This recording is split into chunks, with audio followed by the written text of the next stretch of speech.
Sa iba pang balita, tukoy na ng Philippine National Police o PNP ang mga di pinangalanang sospek mula sa Moro Islamic Liberation Front o MILF na idinadawit sa madugong engkwentro na ikinasawi ng 2 sundalo sa Basilan.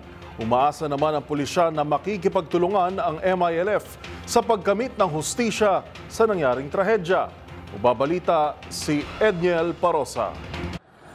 Tukoy na ng pambansang pulisya ang mga miyembro ng Moro Islamic Liberation Front o MILF na nasa likod ng pananambang na ikinasawi ng 2 sundalo sa Sumisip, Basilan.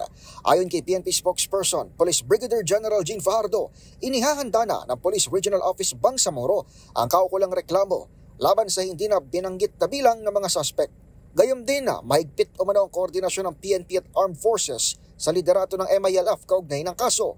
Sabi ni Fajardo, inaasahan ng pulisya na isusuko ng naturang grupo ang binabanggit na sangkot sa krimen. Inaasahan din po natin on the part po ng MILF leadership po ay makikipagtulungan po sila para iharap po sa atin at yung mga tao pong responsable po dito ay mananagot po sa batas.